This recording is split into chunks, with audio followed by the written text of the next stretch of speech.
Bumagsak ang kadiliman kay Ionia, nang kumalat ang mga digmaang Nox-Ianlan sa buong lupain. Ang mga sagradong kagubatan ay nawasak, natutuyo ang batis ng kaluluwa, at mga sinaunang templo sa abo. Sa malayong buro, mga uod na nakaluhod sa wasak na bukid. Ang sirang espada ay damaykit ng malalim sa lupa. Sa harap mo, nagkalat ang mga katawan ng kanyang mga kapwa-alagad. Kinulayan ng dugo ang lupa na dating berde. Ginawa niya iyon, hindi siya. Si Yasua, sumiklab ang galit sa lambak, parang bagyo. Palagi akong naniniwala sa karangalan, sa kawastuhan. Maniwala ka sa mabuti, pero ngayon, may kasalanan at pagtataksil lamang sa harap mo. Nanginginig ang espada sa kamay niya. Sa sandaling ito, pumasok sa isip ko ang imahe ng kapatid ko. Ang batang matigas ang ulo na tumakbo sa iyo. Dati tumawa ng malakas kapag natalo sa mga laban sa pagsasanay. Pero patay na ang batang iyon. Namatay siya noong araw na pinatay niya ang kanyang amo. Pinunit ng mga hiyawan ang tahimik na hangin. Wala nang masabi, wala nang maipaliwanag. Mayroon lamang isang huling labanan. Isang taong sinusubukan mong itama. Isang taksil na tumatakas mula sa kanyang sariling mga kasalanan. Dalawang espada ang magkadikit, ang tunog ng bakal na kulog. Ngunit gaano man kalaka, hindi kayang labanan ni John ang hangin na kinokontrol ni Yasu. Isang suntok lang ay sinalo na ako ng bagyo. Ang kamatayan ay dumarating ng mas mabilis kaysa sa isang hininga. Ngunit hindi kamatayan ang katapusan. Binuksan ni John ang kanyang mga mata, wala na siya sa Ionia.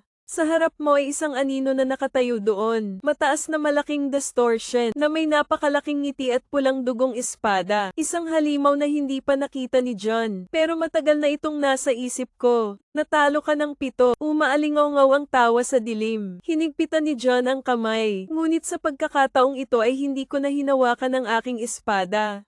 Siya mismo ang may hawak ng espada ng halimaw. At magbawas ka, hindi ka binitawan ng dilim. Iminulat ni John ang kanyang mga mata, nakatayo siya sa gitna ng madilim na kagubatan. Kung saan ang mga anino ng puno ay baluktot na parang masasamang kamay. Tumataas mula sa lupa, ang kumikislap na liwanag mula sa soulfire, umaaligid sa paligid, upang lumikha ng isang eksena na parehong pinagmumultuhan at makulimlim. Hinawakan ko ang kamay ko sa mukha ko, isang makinis na hilang mask na hindi maalis. Kinagat ni Zoom ang kanyang mga ngipin habang sinusubukang bunutin ito sa kanyang mukha.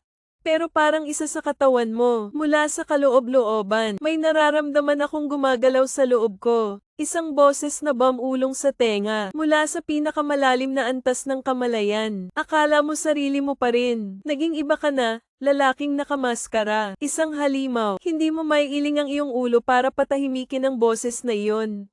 Tumingin-tingin ako sa paligid, ang tahimik na kagubatan, pero alam kong hindi walang laman ang lugar na ito. Ang iyong instincts ay nagsasabi sa iyo na may nanunood. Ang mga anino na nagtatago sa gitna ng mga puno, ang mga pulang mata na nakatago sa malalim na ulap, mga nilalang na nangangaso ng mga kaluluwa, na parasitiko sa mga negatibong emosyon, upang mapangalagaan ang kanilang kapangyarihan. Hinawakan ng pulang espada sa kanyang kamay. Kahit na hindi ito armas na ginamit mo, pero kapag hawak mo, ramdam na ramdam ko ang pulso ng aking kaluluwa. Ito ay isang bagong ngunit mapanganib na kapangyarihan. Biglang lumabas ang isang itim na anino mula sa hamog. Isang entity na may baluktot na hugis, may mahabang kuko, at ang kanyang mukha ay kulubat sa kawalan ng pag-asa. Sumisigaw ito ng malakas na tenga. Papalapit ito kay John sa napakabilis na bilis. Sa isang segundo, itinaas ni John ang kanyang espada sa gilid. Hinahasa ang pulang tinted na espada sa pamamagitan ng katawan ng halimaw. Umalingaw-ngaw ang isang alulong, at ang mga arkan ay gumuho sa mga piraso ng kadiliman. Natunaw sa hangin, ngunit hindi pa natukoy. Isa pang boses ang nagmula sa likuran. Iyan ay mahusay. Ngunit sigurado ka, hindi ako isa sa kanila. Walang nanginginig sa paligid. Sa harap mo, may isang lalaking nakamaskara na nakatayo doon. Nakasuot ng itim na damit. Sa kanyang kamay, hawak niya ang isang payat na espada. At sa likod niya ay isang maputlang lilang usok. Bumuo ng hugis ng mga baluktot na kaluluwa. Sino ka? Tanong ni John sa mahina at alertong boses. Bahagyang itinagilid ng lalaki ang kanyang ulo. Isang katulad mo, isang lalaking nakamaskara ang nakatayo. Tumutulo pa rin ang pulang espada sa kamay ko. Ayak lang ang kaluluwa ko, ngunit bakit mas alerto ka? Hindi ito ang mga labi ng halimaw. Yung lalaking nasa harap mo, ang estranghero ay nakasuot ng itim na damit, mukha na nakatago sa likod ng isang plain white mask. Dalawang matalas na mata lang, na parang sa bawat iniisip, isang katulad ko, napapikit siya sa malamig na boses. Tama, tumawa siya, narinig mo rin naman di ba? Ang tunog ng maskara sa iyong mukha, na ikayam ni John ang espada. Hindi ko alam kung ano ang sinasabi mo.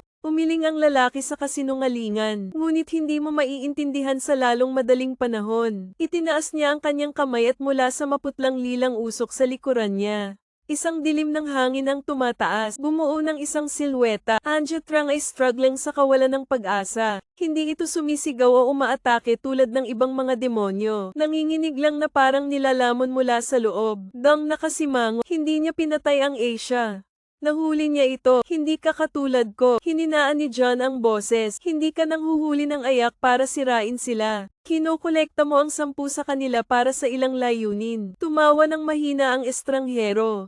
Hindi naman tayo magkaiba. Ang tunog ng kanyang pangalan ay bumulaga kay John. Kilala mo ako, syempre. Ang iyong pangalan ay umaalingaw sa mundo ng mga espiritu. Parang sumpa, isang namatay ngunit hindi nagpahinga. Isang nagpapakilalang mangangaso ng demonyo. Ngunit hindi namalayan iyon. Siya mismo ay nilalamon ng dyablo. Dahan-daang kumislap ang mga mata sa mapanganib na sinag. Wala tayong panahon para makinig sa kalokohan. Tumawa siya ng malakas kaya diretso na tayo sa punto. Isang hakbang pasulong siya, umiikot na parang gusto kitang tulungan John. Tulungan mo ako, tamang dulang, nangangaso ka ng arakang, tama ba? Pero alam mo ba, may isang uri ng arakang, mas malakas kaysa sa mga nakaharap mo. Ang mga demonyo ay hindi lamang kumakain ng negatibong emosyon, ngunit kontrolin din at manipulahin ang mga ito. Mga nilalang na maaaring magwasak ng kaluluwa, nang hindi ito hinahawakan. Natahimik si John, nagpatuloy ang estranghero. Sa tingin mo, pinagtawanan ka ng demonyo noong namatay ka. Normal na page lang Asia Sao. Ang kanyang mga salita ay nagpalamig kay John. Tumatakbo kasama ang gulugod. Ano ang alam mo tungkol dito? Bumaba ang boses ni Juan. Alam ko ang pangalan niya. Nakangiting ikinulong ni John ang kanyang kamao. Sa lahat ng oras, ikaw ay nangangaso para sa mga arachnid. Subukang lipulin ang mga ito, at tuklasin ang pagkakakilanlan ng halimaw. Natawa ako sa katawan mo. Kung alam niya talaga, tiningnan ng estranghero si John sa mata. Boses bilang imbitasyon mula sa kaibuturan. Sumama ka sa akin at dadalhin kita sa katotohanan. Tinitigan ni John ang estranghero sa kanyang harapan. Ang espasyo sa pagitan ninyong dalawa ay nagyelo. Tanging hangin lang ang humahampas sa mga puno. Spirits of fire na kumikislap sa kagubatan. Sumasayaw sa dilim parang ang mga tahimik na saksi. Alam mo talaga ang pangalan nito? Tanong ni John sa mahinang boses. Itinagilid ng estranghero ang kanyang ulo. Mga mata sa likod ng maskara. Parang pinagmamasdan ng pinakamaliit na galaw ni John. Pero hindi ko ibibigay sa'yo ng libre. Hindi nagulat si John. Hindi siya tanga. Hindi rin mabuting tao. Anong gusto mo? The stranger clasped his hands behind his back. Bumaba ang boses niya.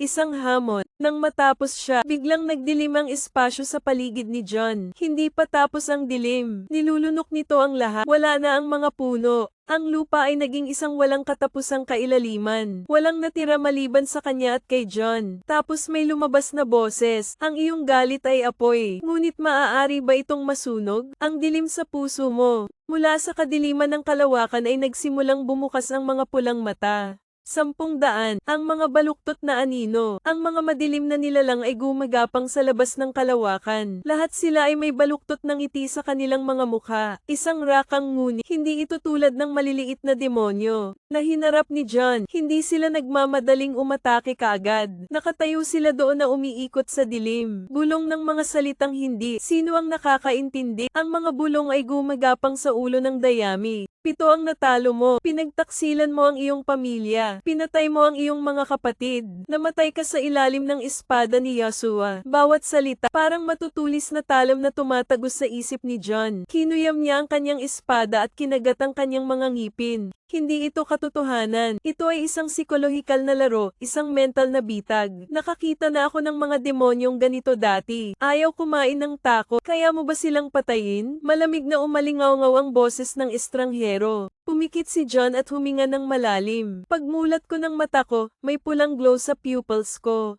Hindi natin sila kailangang patayin. Sabi mo sa steady voice, kailangan lang nating tandaan kung sino tayo.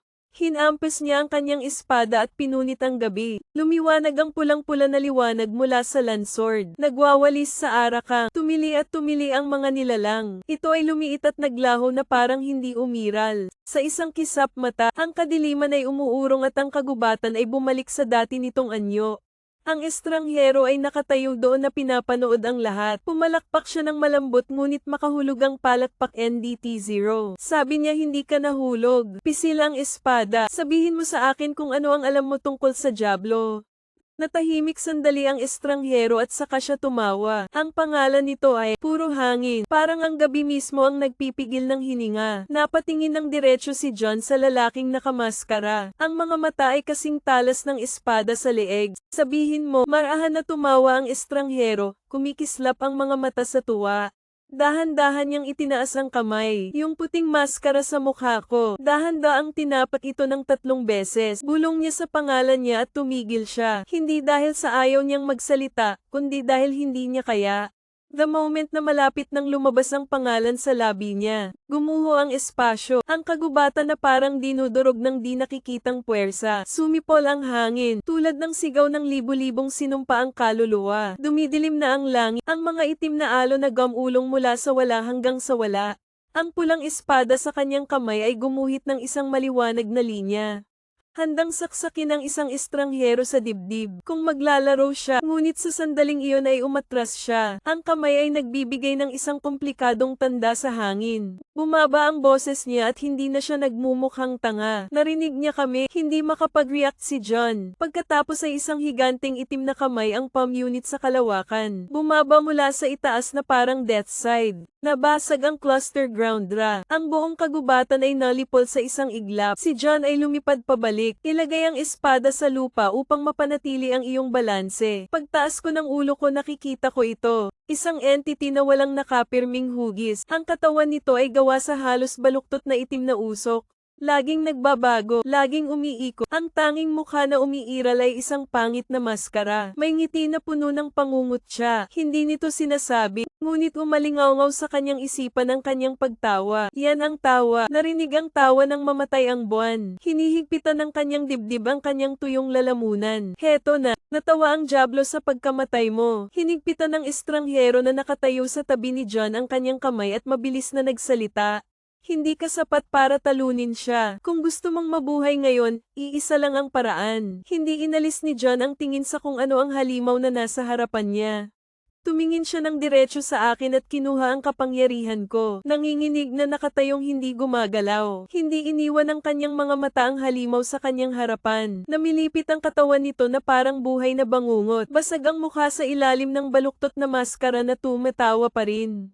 Ayan yon. Nandoon ang tawa. Sa iyong mga huling segundo, nakadikip ang mga daliri sa espada. Nag-aapoy ang gal, but at that moment bumulong ang lalaking nakamaskara sa tabi niya. Kung atakihin mo ito ngayon mamamatay ka. Hindi tumingin si John, pero malamig ang boses. Ano ang sasabihin mong gawin ko? Nakaluhod, nagmamakaawa na iligtas niya ang kanyang buhay. He tilted his head malalim pero piercing ang boses niya. Sinasabi ko sa iyo na tanggapin mo ang aking kapangyarihan. Ang alok ay nakabitin sa umiikot na espasyo. Lumingon sa kanya, sino ka? Mahinang tumawa ang estranghero. Pagkatapos ay tinanggal niya ang kanyang maskara. Sa likod ng makinis na puting maskara na walang mukha, mayroon lamang isang malalim na black hole. Isang walang katapusang spiral na lumalamon sa liwanag. Hindi na tayo AI. Ang boses na nagmumula sa hangin. Dati ako ay isang tulad mo. Isang lalaking humahabol sa mga halimaw na ito. Hanggang sa nilamon na kami nito. Nilagay niya ang kamay niya sa harap ni John. Pero kaya kung ibigay ang kailangan mo, ang kapangyarihang patayin ito, ang hangin ay sumisigaw ng mga patak ng kadiliman na nagmumula sa araka.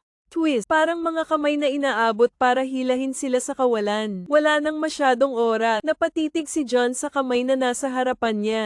Isang taksong tumanggap ng kapangyarihang pumatay sa demonyo. Ngunit sa anong presyo? Ngunit muling umalingaw-ngaw ang tawa nito. Muli tulad ng araw na namatay ka. Namumula ang mga mata ni John na walang ibang pagpipilian. Ibigay mo sa akin ang iyong kamay. Nang magkadikit ang dalawang kamay, napuno ng lamig ng kadiliman ang kanyang katawan. Pinisil ng chrome ang bawat butil ng karne. Bawat daluyan ng dugo ay niluluhod ko. Parang 1/0 of a nanogram kaluluwa mo ang napunit. Tapos sa isip ko may boses na bamulong. Mula ngayon, hindi ka na mangangaso. Ikaw ay bahagi ng kadiliman. Patayin ang demonyong iyon at hanapin ako. Bumukas ang mga mata ni John. Nawala ang pulang ilaw. Isang malalim na itim na pupil na lang ang natitira. Sinasalamin ng isang bagyo na malapit ng tumama. Hinawakan niya ang espada at nawala. Nanginginig ang espasyo. Bawat hangin ay umiikot. Parang sumisigaw ang mundo. Si John ay sumugod sa kanyang katawan na bahagyang marumi. Ito ay tulad ng pagsira sa mga tanikala ng katotohanan. Ang pulang espada sa kanyang kamay ay lumipad sa paligid. Lumilikha ito ng spiral ng madilim na hangin. Diretso patungo sa halimaw. Ang tunog ng laslas na naghihiwalay sa langit. Gumuho ang lupa sa ilalim ng dalisay na presyon ng kadiliman. Mga alon sa bagyo. Ngunit hindi nagtatago ang halimaw. Nakatayo ito na parang naghihintay. Nang hawakan na ng talamang baluktot nitong maskara, may nangyari. Buong isang matigas na puwersa ng pagkakulong sa lugar. Nakaramdam ako ng invisible force na humawak sa katawan ko. Hindi ka maaaring ilipat ng 1 pulgada pasulong. Bawat sinulid ng kadiliman mula sa halimaw. Kinukuha nito ang espasyo sa paligid nito. Gawing buhay na kulungan ang lugar na ito. Akala mo kaya mo na akong patayin this time, sabi niya. Wala nang tawa na umaalingaw-ngaw sa isip ko. Isa lang ang basag na boses na parang gawa sa libu-libong sirang pangarap. Nagtaas ng kamay ang halimaw. Sumasabog ang kadiliman sa paligid. Nakapulupot sa katawan ni John na parang tsunami. Sa isang lugar sa isip ko, natagpuan ni John ang kanyang sarili na nakatayo sa harap ng salamin. Ngunit hindi ikaw ang sumasalamin dito. Siya yon. Siya ang demonyong pumatay sa'yo. Nanlamig ang mukha ni John. Kung hinawakan mo ang salamin, hindi ako magpapatalo sa'yo. Basag na salamin, kasabay nito sa realidad. Nanginginig na naman ang mga mata niya sa pulang ilaw. Sinira mo ang mga tanikala ng kadiliman sa paligid mo. Pagkatapos ay magtapo ng isang tuwid na slash. Sa pagkakataong ito ay hinawakan ng talamang halimaw. Ang hiyawan na pumupunit sa buong gabi. Ang mga patak ng kadiliman ay nahuhulog na parang abo. Ngunit ang halimaw ay hindi patay. Tumawa lang ito, nagbago ka na. Ang kanyang mga mata sa aking kaluluwa. Ngayon ikaw ay katulad ko. Tapos wala na. Tanging kadiliman ang natitira sa paligid ng zone. At isang tanong ang pumasok sa isip ko. Tayo pa ba ang sarili natin? Napakatahimik ng espasyo na nakakatakot. Tapos na ang bagyo. Ngunit, lumulutang pa rin sa hangin ang abo ng dilim. Si John ay nakatayo sa gitna ng isang desyerto na larangan ng digmaan. Maliit ang pulang espada, bawat patak ng demonyong enerhiya sa lupa. Napatingin ako sa kamay ko, hindi dahil sa takot, hindi dahil sa pagod.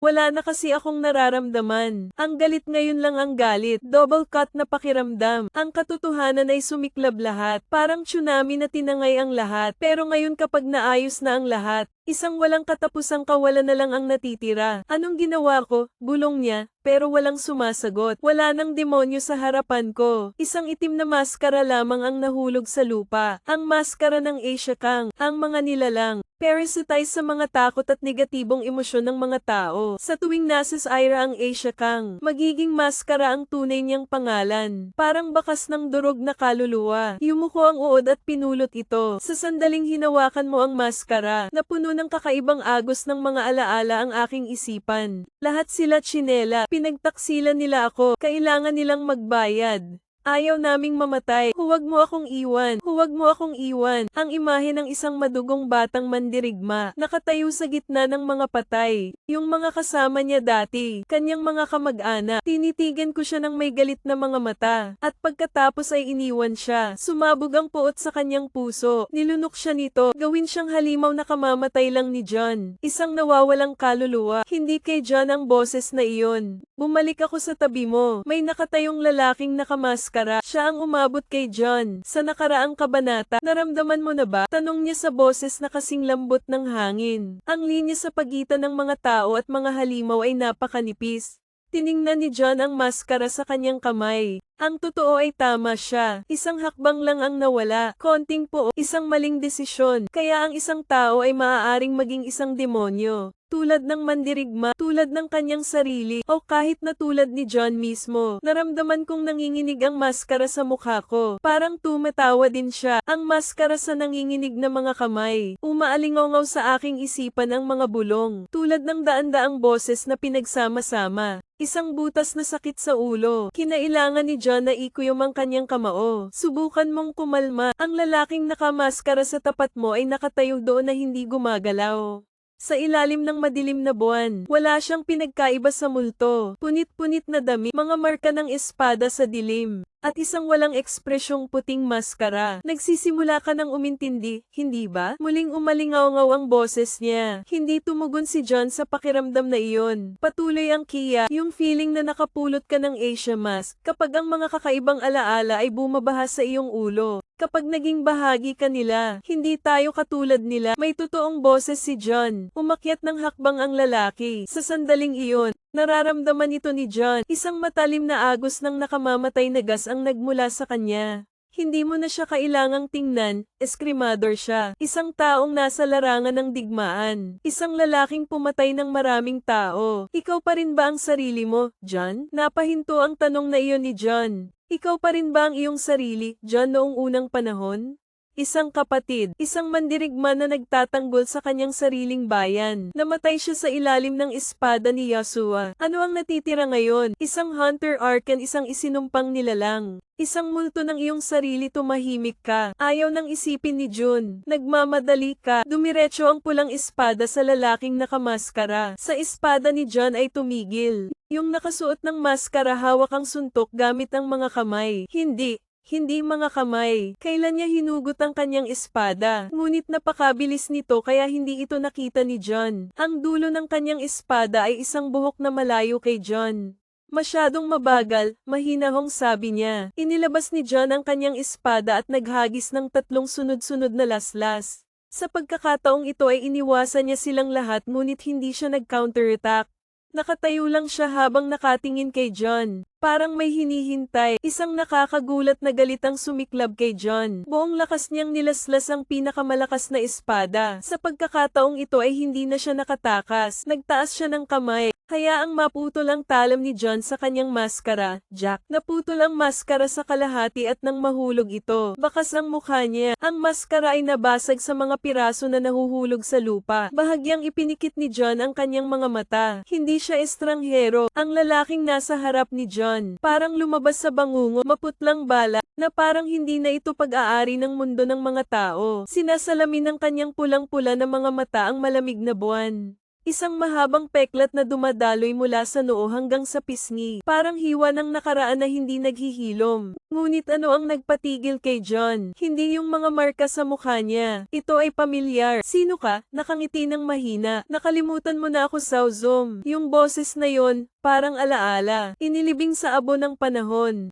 Isang boses na dating matigas pero ngayon ay nagdadala ng kadiliman at kalungkutan. Isang boses na kilala ni John. Parang espada sa isip. Ang imahe ng taong iyon ay bumalik sa dati. Isang parallel sword. Mahabang sesyon ng pagsasanay sa ilalim ng paglubog ng araw. Isang pangakong hindi natupad. Naikayam ni John ang espada sa kamay ni Soryu. Hindi makapaniwala si John sa kanyang mga mata. Hindi pwedeng Soryu ang lalaking nasa harap mo. Matalik na kaibigan. Nakipaglaban siya kay John sa hindi mabilang na mga laban. Na laging may dalang malambing ng ngiti. Kahit na puno ng dugo ang kanyang espada. Patay na si Soryu. Matagal nang namatay. Ang taong nasa harap mo ngayon, ang mukha ni Soryu, hindi lang mukha niya, si Soryu. Naaalala mo pa ang pangalan ko. Buti na lang lumakas ang boses niya. Ngunit hindi na ito kasing init ng dati. Ito ay pinaliit ng dilim. Dahil ang isang bagay ay hindi na tao. Ngunit dahan-daang itinaas ni John Soryu ang kanyang espada. Hindi ako sigurado na naaalala mo ang lahat. Nararamdaman ni John ang gas. Agad akong nagmuni-muni. Itinaas ang espada para harangan ang laslas mula kay Soryuken. Shock force mula sa VA touch. Nabasag ang lupa sa ilalim nila. Itinulak ni John ang Soryu ngunit hindi siya kumikibo. Ang kanyang mapupulang mata ay hindi nagdadala ng puot.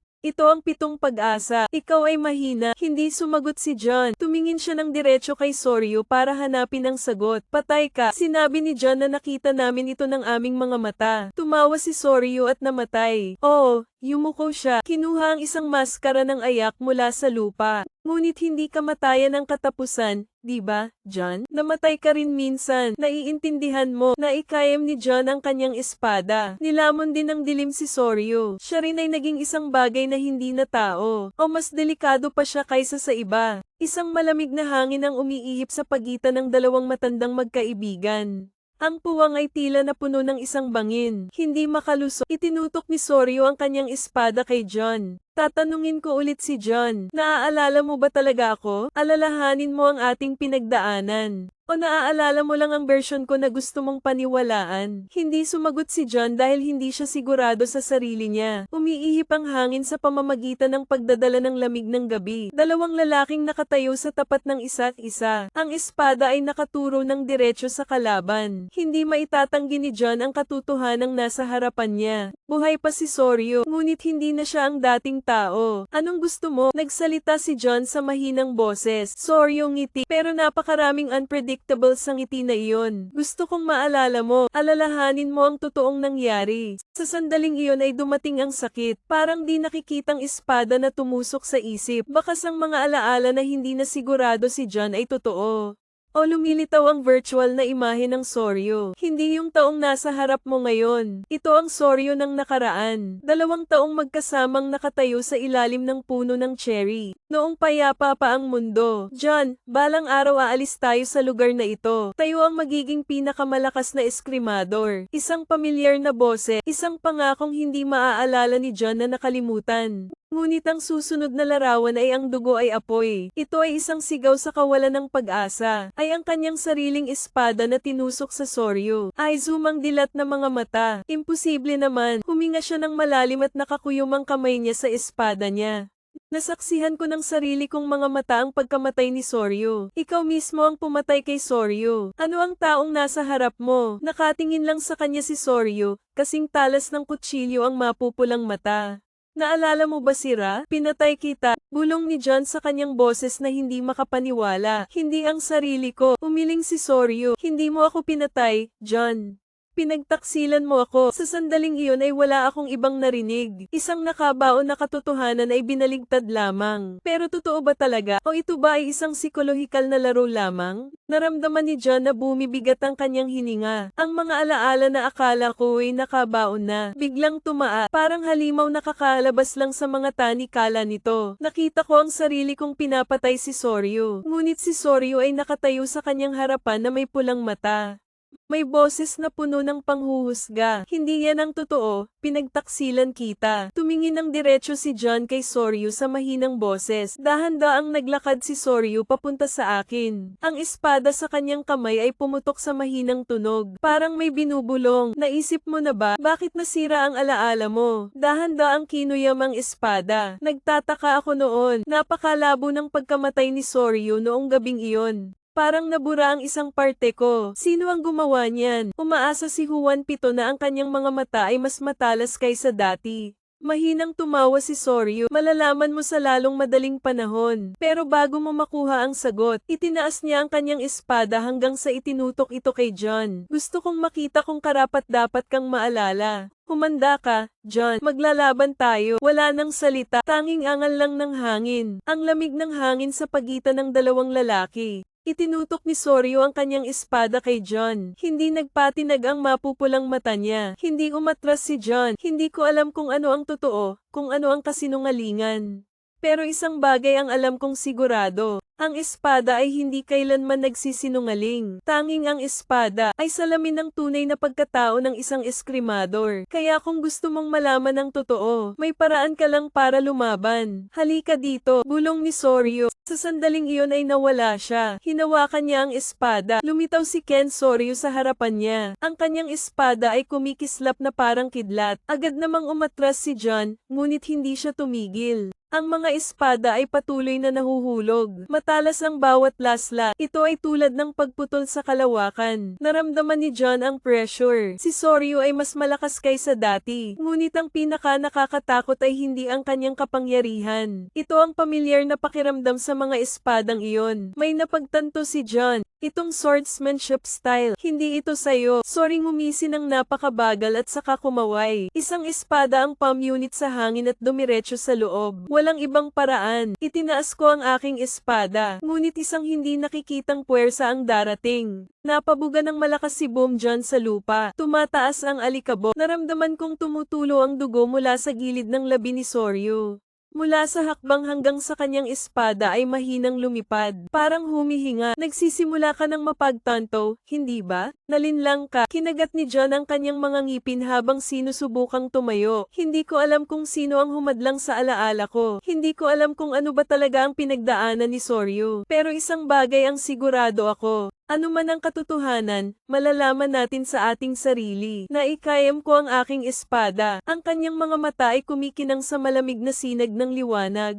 Mahinang tumango si Soryu. Kung gayon, ipakita mo sa akin ang iyong lakas. Nagsalubong ang dalawang espada. Ken, ang mga puwersa ng VA ay tumama ng napakalakas na ang lupa ay pumutok sa ilalim ng kanilang mga paa. Malinaw itong naramdaman ni John. Hindi na si Soryu ang taong nakilala ko noon. Soryu ngayon ay hindi lamang mas malakas, ngunit bawat linya ng kanyang espada ay naglalaman ng isang bagay. Ito ay lubhang mapanganib. Pinagmumulan ng kapangyarihan na hindi sa kanya. Alam na alam ni Jun ang estilo ng malakas na Soryu. Walang labis na paggalaw. Pero ang espadang ginagamit niya, hindi ito sa kanya. Yumi na umiwas sa dulo ng espada ni Soryu sa pisngi niya. Nag-iiwan ng maliit na hiwa. Hindi tumitigil ang shower. The moment na kumislap ang espada, tumalikod si Soryu at naglunsad ng panibagong slash. Kasing bilis ng hangin, malakas na parang kulog na walang bitak. Napilitan si John na itaas ang kanyang espada para tulungan si Ken. Bumabalik ang pressure. I-slide mo ako sa lupa. Alam mo ba yon, John? Nagtaas ng boses si Soryu na kasing lamig pa rin ng yelo ang kanyang mga mata. Ito ay hindi lamang ang aking kapangyarihan. Inangat ni John ang kanyang ulo na may mabigat na hininga. Alam ko na yan dati. Ang espada ni Soryu ay isang bagay na pamilyar. Ito ay hindi kanya. Ito ay Edsuma. Imposible naman. Bulong ni John na patay na si Edsuma. Ang teknik niya ang pumatay sa kanya. Ang tanging taong nagmana ng estilong ito ay si Yasua. Kaya bakit ginagamit ito ni Soryu? Si Ken na may espadang pumupunit sa hangin ay sumugod upang bumalik sa realidad.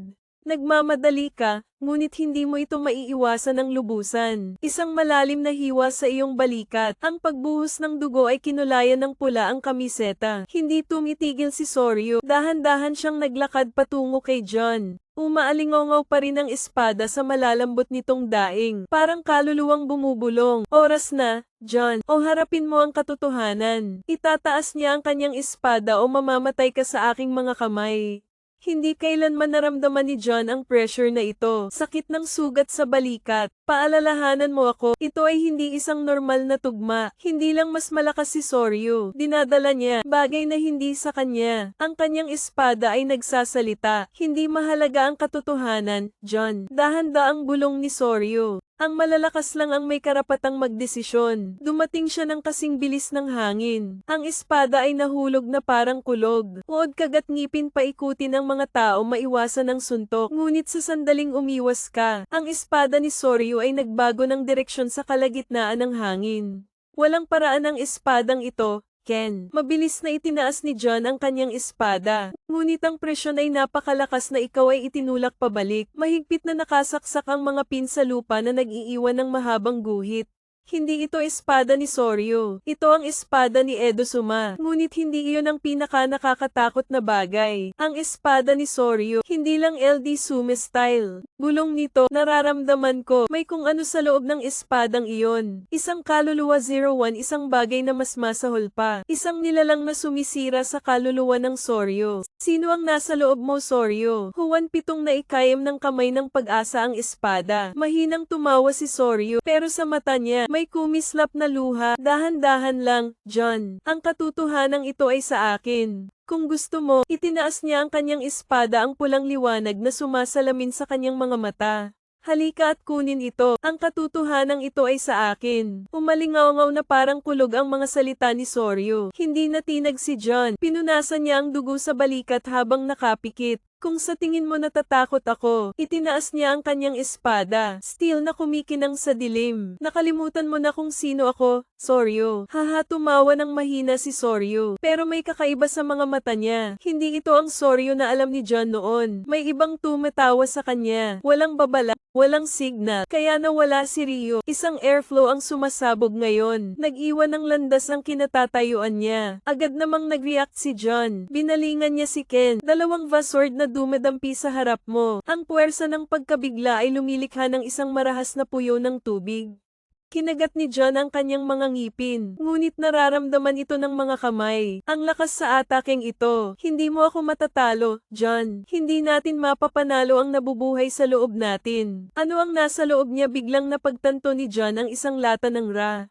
Isang demonyo na kumakain ng mga kaluluwang gusot. Hindi lang ito ang pumalit sa Soryu, ngunit nakawin din ang mga alaala ng LD Suma. Kaya ito ang katotohanang iniingatan niya. Sumimangot, matalas ang mga mata. Kung ang isang Asia page ay sumekop sa Soryu, isa lang ang paraan para mailigtas siya. Kailangan niyang tawagin ang tunay niyang pangalan. Soryu Zoom umuungal. Ang espada ay nagliyab ng pulang-pula na hangin. Naaalala mo ba ang iyong sariling pangalan? Napahinto sandali si Soryu. Isang maikling sandali, pero sapat na para makita ni John na nandoon pa rin siya. Nakakulong sa sariling katawan, Soryu. Naaalala mo ba ang iyong sariling pangalan? Sa pagkakataong iyon ay kumikislap ang mga mata ni Soryu. Panandalian lang, pero nakita ito ni Jong. Ang tensyon sa isip niya. Part of Soryu ay nahihirapan pa rin, pero hindi madaling bitawan ang nasa kanya. Mahinang tumawa si Soryu, ngunit ang kanyang boses ay hindi na sa kanya. Kalokohan lang ang pangalan. Ang tanging bagay na umiiral ay kapangyarihan. Tumingin ka sa akin, John. Itinaas niya ang kanyang espada. Dahan-daang tinatakpan ng itim na gas ang talam ng bakal. The spooky shapes na panandalian. Sa masamang fog village, ito ang aking bagong katotohanan. Negatibong pressure boom, nanginginig ang lupa, at isang agos ng madilim na hangin ang dumaan sa larangan ng digmaan. Nagtiis si John, pero malinaw kong nararamdaman na may nagbago. Hindi na si Soryu. Namatay ka rin minsan. Naiintindihan mo na ikayam ni John ang kanyang espada. Nilamon din ng dilim si Soryu. Siya rin ay naging isang bagay na hindi na tao. O mas delikado pa siya kaysa sa iba. Isang malamig na hangin ang umiihip sa pagitan ng dalawang matandang magkaibigan. Ang puwang ay tila na puno ng isang bangin. Hindi makalusot. Itinutok ni Soryu ang kanyang espada kay John. Tatanungin ko ulit si John. Naaalala mo ba talaga ako? Alalahanin mo ang ating pinagdaanan. O naaalala mo lang ang version ko na gusto mong paniwalaan? Hindi sumagot si John dahil hindi siya sigurado sa sarili niya. Umiihip ang hangin sa pamamagitan ng pagdadala ng lamig ng gabi. Dalawang lalaking nakatayo sa tapat ng isa't isa. Ang espada ay nakaturo ng diretso sa kalaban. Hindi maitatanggi ni John ang katotohanang nasa harapan niya. Buhay pa si Soryu, ngunit hindi na siya ang dating tao. Anong gusto mo? Nagsalita si John sa mahinang boses. Soryu ngiti, pero napakaraming unpredictable sa ngiti na iyon. Gusto kong maalala mo, alalahanin mo ang totoong nangyari. Sa sandaling iyon ay dumating ang sakit. Parang di nakikitang espada na tumusok sa isip. Bakas ang mga alaala na hindi na sigurado si John ay totoo. O lumilitaw ang virtual na imahe ng Soryu. Hindi yung taong nasa harap mo ngayon. Ito ang Soryu ng nakaraan. 2 taong magkasamang nakatayo sa ilalim ng puno ng cherry. Noong payapa pa ang mundo. John, balang araw aalis tayo sa lugar na ito. Tayo ang magiging pinakamalakas na eskrimador. Isang pamilyar na boses. Isang pangakong hindi maaalala ni John na nakalimutan. Ngunit ang susunod na larawan ay ang dugo ay apoy. Ito ay isang sigaw sa kawalan ng pag-asa. Ay ang kanyang sariling espada na tinusok sa Soryu. Ay zumang dilat na mga mata. Imposible naman. Huminga siya ng malalim at nakakuyom ang kamay niya sa espada niya. Nasaksihan ko ng sarili kong mga mata ang pagkamatay ni Soryu. Ikaw mismo ang pumatay kay Soryu. Ano ang taong nasa harap mo? Nakatingin lang sa kanya si Soryu, kasing talas ng kutsilyo ang mapupulang mata. Naalala mo ba si Ra? Pinatay kita. Bulong ni John sa kanyang boses na hindi makapaniwala. Hindi ang sarili ko. Umiling si Soryu. Hindi mo ako pinatay, John. Pinagtaksilan mo ako. Sa sandaling iyon ay wala akong ibang narinig. Isang nakabaon na katotohanan ay binaligtad lamang. Pero totoo ba talaga? O ito ba ay isang psikolohikal na laro lamang? Naramdaman ni John na bumibigat ang kanyang hininga. Ang mga alaala na akala ko ay nakabaon na, biglang tumaa. Parang halimaw na kakalabas lang sa mga tanikala nito. Nakita ko ang sarili kong pinapatay si Soryu. Ngunit si Soryu ay nakatayo sa kanyang harapan na may pulang mata.